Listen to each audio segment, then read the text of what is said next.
Hello, കുറച്ച് ദിവസമായിട്ടേ നമുക്ക് video ഒന്നും ചെയ്യാൻ സമയമില്ലായിരുന്നു കേട്ടോ. ഇച്ചിരി തിരക്കൊക്കെ ആയിരുന്നു. കുറേ പേര് നമ്മളോട് വീഡിയോ ഇല്ലെന്ന് ചോദിച്ച്. നിങ്ങളുടെയൊക്കെ ഈ സ്നേഹമാണ് നമുക്ക് വീണ്ടും വീഡിയോ എടുക്കാനുള്ള ഒരു പ്രചോദനം. അപ്പോൾ കാണുന്നവർ ഒന്ന് ലൈക്ക് ചെയ്യുക, ഷെയർ ചെയ്യുക, ഒന്ന് സബ്സ്ക്രൈബ് ചെയ്യുക. അപ്പോൾ നമ്മളിന്നേ വളരെ എളുപ്പത്തിൽ സാൽമൺ ഉപയോഗിച്ചൊരു ഡിഷ് ഉണ്ടാക്കുവാണ്. വളരെ ഹെൽത്തി ആയിട്ടുള്ള ഡിഷ് നമ്മൾ ഉണ്ടാക്കാൻ പോകുന്നത്. സാൽമണും സ്പിനാച്ചും വെച്ചാട്ടോ നമ്മൾ ചെയ്യാൻ പോകുന്നത്. അതിന് നമുക്ക് സാൽമൺ ഒന്ന് മാരിനേറ്റ് ചെയ്താലോ. ആദ്യമേ നമ്മുടെ സാൽമൺ മാരിനേറ്റ് ചെയ്യാൻ വേണ്ടിയുണ്ടല്ലോ, നമ്മൾ കുറച്ച് ചില്ലി ഫ്ലേക്സ് ഇടാം, കുറച്ച് പെപ്പർ, കുറച്ച് മഞ്ഞൾപ്പൊടിയേ, കുറച്ച് മഞ്ഞൾപ്പൊടി ഇടുക, പിന്നെ വെളുത്തുള്ളിയും ഇഞ്ചിയും കറിവേപ്പിലയും പച്ചമുളകും കൂടെ. ഇത് നമുക്ക് കുറച്ച് ഓയിൽ ഒഴിച്ചു കൊടുക്കാം. കുറച്ച് ആവശ്യത്തിന് ഉപ്പിട്ട് കൊടുക്കാമേ.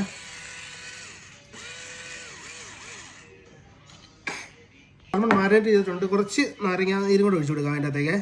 നമ്മുടെ സാധാരണ ചേർക്കുന്നതിൽ 4-1 ഓയിൽ മതി. അതാണ് നമ്മുടെ എയർ ഫ്രയർ കൊണ്ടുള്ള പ്രയോജനം. എയർ ഫ്രയറിൻ്റെ കുക്ക് ചെയ്താൽ പെട്ടെന്ന് കുക്ക് ചെയ്യാം.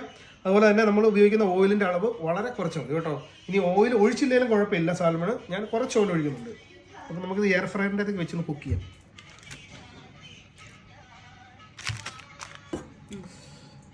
അപ്പോൾ സാൽമൺ നമ്മുടെ എയർ ഫ്രയറിൽ വെച്ചിട്ടുണ്ട്.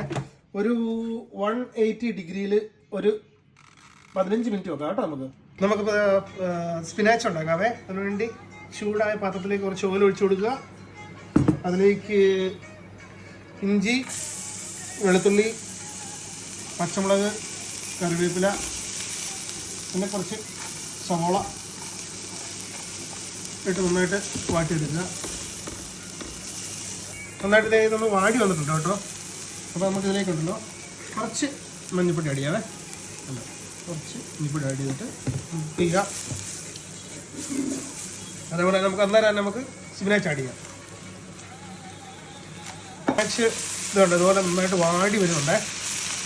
നമുക്ക് ആവശ്യത്തിന് കുരുമുളക് പൊടി, ഉപ്പ് ചേർത്ത് കൊടുക്കാം. പിന്നെ ഉണ്ടല്ലോ നമുക്ക് കുറച്ച് കോക്കനട്ട് മിൽക്ക് ചേർത്ത് കൊടുക്കാമേ. അപ്പോൾ നമ്മുടെ സ്പിനാച്ച് ഏകദേശം റെഡി ആയിട്ടുണ്ട്. നമുക്ക് ഇതിലേക്കുണ്ടല്ലോ കുറച്ച് നാരങ്ങ ഒഴിച്ചു കൊടുക്കാമേ. നമ്മുടെ സ്പിനാച്ച് കണ്ടോ കുക്കായിട്ടുണ്ട്. നമുക്കിതൊരു പ്ലേറ്റിലോട്ട് മാറ്റാം.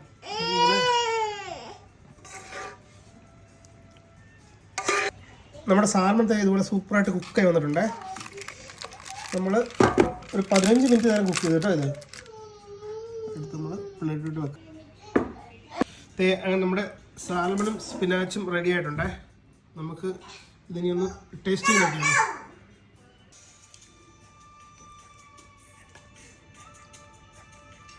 ട്രൈ ചെയ്യട്ടെ.